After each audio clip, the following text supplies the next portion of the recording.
Class 8 का geography का chapter 1 देख रहे हैं इन्वायरमेंट। अब इन्वायरमेंट इसमें हम देखेंगे इन्वायरमेंट है क्या। तो शुरुआत एनसीईआरटी बुक से करते हैं, उसके बाद फिर आते हैं।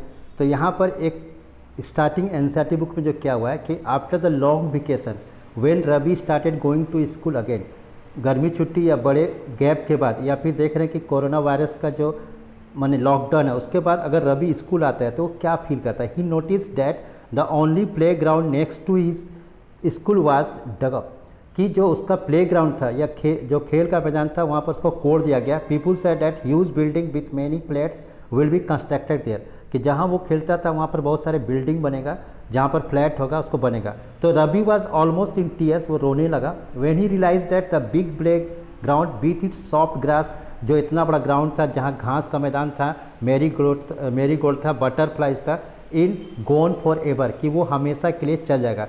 ही shared his feeling with his classmate, और स्कूल आने के बाद अपने दोस्तों से वो शेयर करता है। In the assembly the principal to sadly observe, और इस जब असेंबली होता है तो प्रिंसिपल भी इस बात की दुखी से एक व्याख्या देते हैं, अपना डिस्कशन देते हैं। See how our environment is changing, कि कैसे हमारा इन्वायरमेंट चेंजिंग हो रहा है। अब यहाँ पर आ रहा है क्वेश्चन, रवि ये नहीं समझ पा रहा है कि इन्वायरमेंट है क्या चीज़। Ravi do not understand what is environment. तो in the class Ravi asked his teacher what is environment. यहाँ क्वेश्चन है कि व्हाट इज इन्वायरमेंट, व्हाट, तो उसके टीचर इसके रिप्लाई में जवाब देते हैं उसके टीचर कि whatever you see in your surrounding. तो ये इन्वायरमेंट जो हम चैप्टर पढ़ने जा रहे हैं तो सबसे पहला आंसर यही है कि व्हाट इज इन्वायरमेंट। तो क्योंकि इन्वायरमेंट आप इस चैप्टर को ज़्यादा ध्यान से देखिएगा, क्योंकि क्लास 10th में भी जो पहला चैप्टर आता है रिसोर्सेस, और वहाँ पर इन्वायरमेंट इस चैप्टर की ज़रूरत है, क्लास 8 में भी ज़रूरत है। तो इसलिए इसको ज़्यादा से अच्छा से समझना है। Whatever you see in your surrounding, कि जो तुम आसपास देखते हो, that is environment, said the teacher. Ravi thought a lot, वो सोचने लगा। That means the school building, कि tables chair in the classroom, even that open field, the road, the garbage, my friend, all are part of our environment. क्या जितना हम देख रहे हैं आसपास, चाहे वो स्कूल बिल्डिंग हो, टेबल हो, चेयर्स हो, या इन the classroom, even that open field, या खुला मैदान, या रोड हो गया, या गार्बेज हो गया, या मेरे दोस्त हो गया, क्या ये इन्वायरमेंट का पार्ट है। तो उसके टीचर्स जवाब देते हैं कि yes, said the teacher, but wait, लेकिन इंतजार करते हैं उसके टीचर। यही चीज़ समझना आपको, क्या इंतजार करना है कि some objects are created by nature, कुछ जो नेचर से बना हुआ ऑब्जेक्ट है, फॉर एग्जाम्पल जैसे माउंटेन्स, रिवर्स, ट्रीज, और यहाँ पर देख रहे हैं कि एनिमल्स, जितने भी प्लांट, ट्री, एनिमल्स या माउंटेन्स हैं। लेकिन अदर आर, अगर इस लाइन को कोटेस्टेड करेंगे कि other are made by people, for example roads, car, clothes, books, कि कुछ जो है माने जो है ह्यूमंस बनाया, वो नेचर से नहीं है, वो आर्टिफिशियल्स है। अब यही चीज़ हम आगे देखेंगे, कंपोनेंट्स ऑफ इन्वायरमेंट।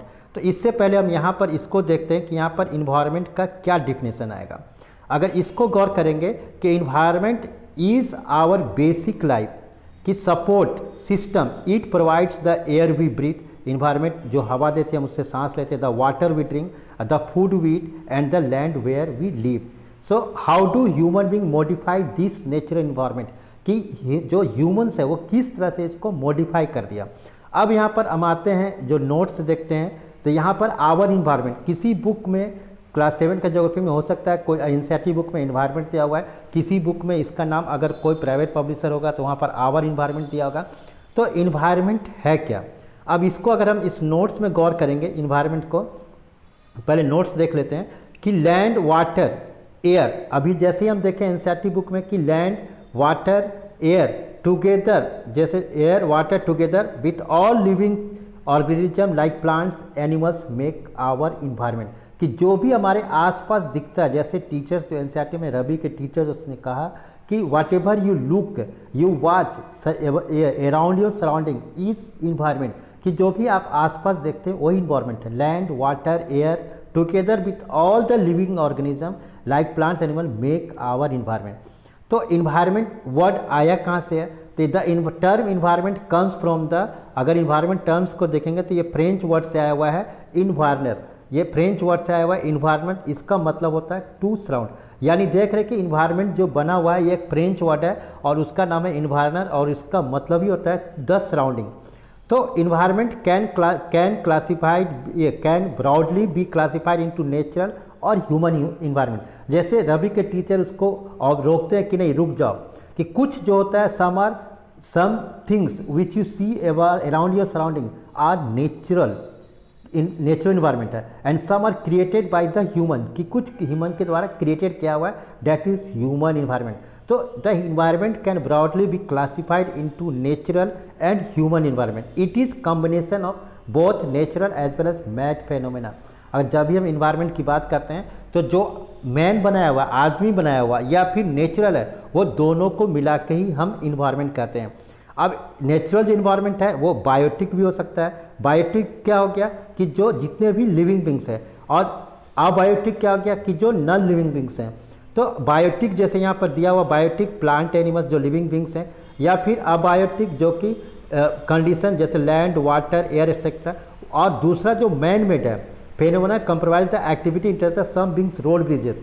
जैसे कुछ हो गया कि जैसे नेचुरल है, अब नेचुरल जैसे देख रहे हैं लैंड है नेचुरल है, लेकिन ये अबायोटिक है। और कुछ मैन मेड है, जैसे आप जिस स्कूल में पढ़ रहे हैं वो स्कूल बिल्डिंग हो गया, या फिर आसपास का जो सड़क हो गया जिस रास्ते से पाए, या फिर कहीं पर ब्रिज क्रॉस किए तो वो ब्रिज हो गया। तो ये चीज़ सारा चीज़ हम लोग इसको बायोटिक अबायोटिक कहते हैं। अब नेचुरल इन्वायरमेंट, जब नेचुरल इन्वायरमेंट की बात करते हैं तो नेचुरल इन्वायरमेंट है क्या, तो हम पहले ही बोले कि जो नेचर से मिला हुआ है, land, water, air, plant and animals compromises the natural environment. कि जितना भी लैंड हो गया, वाटर हो गया, एयर हो गया, प्लांट्स हो गया, एनिमल्स हो गया, वो सारे को हम नेचुरल इन्वायरमेंट कहते हैं। अब यहाँ पर इसको फिर से हम बुक की ओर आते हैं। यहाँ पर देखेंगे कि बुक में इस पिक्चर को समझने का कोशिश करेंगे। इस पिक्चर्स में आप देख रहे हैं कि इसको यहाँ पर कंपोनेंट्स ऑफ इन्वायरमेंट, कि इन्वायरमेंट का कौन कौन सा कंपोनेंट हो सकता है। तो यहाँ पर कंपोनेंट्स में आप देख रहे हैं कि 3 आ रहा है, नेचुरल आ रहा है, ह्यूमन मेड आ रहा है, और खुद तीसरा जो ह्यूमन्स आ रहा है। यानी यहाँ पर आप गौर करेंगे कि तीसरा जो आ रहा है ये खुद ह्यूमन्स आ रहा है। यानी अगर नेचुरल, अगर इसको छोटा करके देखें कंपोनेंट्स ऑफ इन्वायरमेंट का, तो यहाँ 3 चीज़ दिख रहा है आपको। 3 क्या क्या दिख रहा है? एक दिख रहा है कि नेचुरल दिख रहा है, एक दिख रहा है ह्यूमन मेड दिख रहा है, और एक जो दिख रहा है वो ह्यूमन्स दिख रहा है। अब नेचुरल में क्या क्या आ सकता है? यहाँ पर अगर नेचुरल को देखेंगे तो नेचुरल्स में दिख रहा होगा, अगर आप गौर करेंगे तो वाटर दिख रहा है, हाइड्रोस्फीयर दिख रहा है, एटमॉस्फेयर दिख रहा है, और लैंड जो दिख रहा है लिथोस्फीयर दिख रहा है। और नेचुरल में दूसरा जो है लिविंग थिंग्स, जितना भी बायोस्फीयर है, जो बायोस्फीयर आगे चर्चा करेंगे कि बायोस्फीयर कहाँ कहते हैं, जहाँ तीनों मिलाकर, जहाँ land, air, water, lithosphere, atmosphere और हाइड्रोस्फीयर मिलता है, तो वहाँ पर बायोस्फीयर, यानी ये नेचुरल है। अब ह्यूमन मेड्स क्या हो गया? जैसे यहाँ पर दिख रहा है बिल्डिंग्स, पार्क्स, ब्रिजेस, पुल हो गया, रोड्स हो गया, इंडस्ट्रीज हो गया, मोनामेंट्स हो गया, ये हो गया कंपोनेंट्स ऑफ इन्वायरमेंट। अब ह्यूमन क्या हो गया? ह्यूमन क्या होता है? जो कंपोनेंट्स ऑफ इन्वायरमेंट का ह्यूमन ही बहुत इंपॉर्टेंट है, क्योंकि ह्यूमन जैसे खुद वो इन्वायरमेंट को खराब भी करता है, पॉल्यूट करता है, और खुद उसको कि अच्छा भी करता है, क्लीन भी करता है, ग्रीन भी करता है। तो वो इंडिविजुअल हो गया, फैमिली हो गया, या फिर कम्युनिटी हो गया, या धर्म हो गया, रिलीजन हो गया, या एजुकेशनल इंस्टीट्यूशंस हो गया, इकोनॉमिक हो गया, या पॉलिटिकल सिचुएशन। तो ये 3 जो है आप देख रहे हैं कंपोनेंट्स ऑफ इन्वायरमेंट है। तो इसको यहाँ समझना होगा। अब हम फिर से आते हैं यहाँ पर कि लिथोस्फीयर, एटमॉस्फेयर, हाइड्रोस्फीयर और biosphere are the 4 domain of the nature environment. कि अगर इसको देखेंगे कि ये 4 डोमेन्स है, माने इंपॉर्टेंट थिंग है नेचर इन्वायरमेंट का। Lithosphere means land, atmosphere air, और हाइड्रोस्फीयर वाटर, और बायोस्फीयर जो कि तीनों मिला के आगे चर्चा करेंगे। तो लिथोस्फीयर क्या है? इज द सॉलिड क्रस्ट और आउटर मस्ट ऑफ द अर्थ, कि जो अर्थ के आउटर मस्ट, हम लोग अंदर नहीं रहते हैं, यहाँ बाहर जितना भी जो लैंड है, अर्थ का जो चारों लैंड है, जमीन से, वो लिथोस्फीयर और सॉलिड क्रस्ट से बना हुआ है। कहीं हो सकता है माउंटेन्स हो, कहीं माने कि ये पीक हो, कहीं हो गया प्लेट्यू हो इस तरह का, कहीं ये मैदानी भाग हो, कहीं हो सकता है वाटर हो, वाटर बॉडीज हो। तो यहाँ lithosphere is the solid crust और the outer most layer of the earth where we live, जहाँ हम रहते हैं। It contains landforms like mountains, plateau, plains and valleys. Hydrosphere is the domain of the water. Hydrosphere जो कहते हैं water जो domain है उसको कहते हैं। It compromise the water body, चाहे वो नदियाँ हो, रिवर्स हो, लेक्स हो, झील हो, सी हो, या फिर ओशियन हो। अब यहाँ पर एटमॉस्फेयर क्या, एक थीन लेयर है जो कि अर्थ के चारों ओर घूमते रहता है। जो एटमॉस्फेयर अगर आप देखेंगे तो ये थीन लेयर एटमॉस्फेयर, जो अगर यहाँ पर ये अर्थ है तो इसके बीच में एक पतला सा चादर, एक ब्लैंकेट टाइप का घुमा रहता है, और यहाँ पर एटमॉस्फेयर होता है। जितना इसको पोल्यूट नहीं करेंगे तो यहाँ पर सबसे ज़्यादा ऑक्सीजन, नाइट्रोजन, ऑक्सीजन ये सब पाया जाता है। तो is a thin layer air that surrounds the earth, it protect us from the harmful rays और scorching heat of the sun. जैसे अल्ट्रावायलेट आता है तो रे आता है, ये हम लोग को सुरक्षित करता है इससे। अब है बायोस्फीयर। बायोस्फीयर क्या, एक नैरो जोन है जहाँ पर अर्थ वेयर लैंड वाटर एयर अगर तीनों को मिला they interact with each other. अगर इसमें गौर करेंगे, इस पिक्चर में करेंगे तो यहाँ पर हम लोग जो है बायोस्फीयर, यहाँ हम लोग रहते हैं, ये लिथोस्फीयर हो गया, एटमोस्फीयर, एड्रोस्फीयर, मैंने इस एरिया में तीनों चीज़ पाया जाता है। ज़मीन भी है जहाँ हम रहते हैं, एटमोस्फेयर एयर भी है और हाइड्रोस्फीयर भी है, तीनों चीज़ पाया जाता है। इसको अगर और विस्तार से देखें, अगर यहाँ चर्चा करें तो यहाँ पर जैसे लैंड हो गया, यहाँ पर बायोस्फीयर, ये एयर हो गया और ये वाटर हो गया। तो इसके हिसाब से आप समझ सकते हैं इसको बायोस्फीयर कहते हैं जहाँ तीनों एग्जिस्ट करता है। What is ecosystem? इकोसिस्टम क्या कि जब हम एक दूसरे पर निर्भर रहते हैं, जैसे कोई हर व्यक्ति नहीं बोल सकता है कि हम पावरफुल हैं, no one can tell that they are powerful, क्योंकि everybody are depends upon each other, कि सब कोई जो है एक दूसरे पर डिपेंड है। इसी डिपेंडेंसी को हम लोग इकोसिस्टम कहते हैं। The relationship between the living organism और as well as the relationship between the organism, कि लिविंग ऑर्गेनिज्म के बीच में चाहे या फिर ऑर्गेनिज्म है, that they are surrounding for the ecosystem, सब एक दूसरे से निर्भर करते हैं, तो उसी को हम लोग इकोसिस्टम कहते हैं। ह्यूमन इन्वायरमेंट, ह्यूमन इन्वायरमेंट क्या चीज़ है? तो human being interact with the environment and modify, human जो है इन्वायरमेंट को मॉडिफाई कर रहा है, चेंज कर रहा है। शुरू में हम लोग देखें, रवि जब बहुत दिन बाद स्कूल आता है तो उसको देखता है जो प्ले ग्राउंड जहाँ पर वो खेलता था वहाँ पर कंस्ट्रक्शन वर्क हो रहा है, तो ये मॉडिफाई करता है according to their needs human. तो ह्यूमन इन्वायरमेंट चेंज करता है, ह्यूमन जो है इन्वायरमेंट को चेंज करता है। अभी देखते हैं हम लोग शुरू में पेड़ काटते थे, डिफोरेस्टेशन थे, आज हम लोग पेड़ लगा रहे हैं क्योंकि हम लोग इसके इंपॉर्टेंस को समझ गए हैं। तो ये ह्यूमन जो है वही इन्वायरमेंट क्रिएट करता है। अर्ली ह्यूमन जो होता है adapted themselves as their natural surrounding, कि जब अगर आदि मानव थे तो वो नेचुरल जो आसपास जो सराउंडिंग थे, चाहे गुफा थे, पेड़ पौधे, तो वहीं रहते थे। लेकिन विथ टाइम, समय के अनुसार human learn to grow new things, की जैसे समय बीतते गया आदमी जो है, ये मनुष्य जो है सीखते गया domesticated animals and lead a settle life, और वो लोग एक जगह रहने लगा।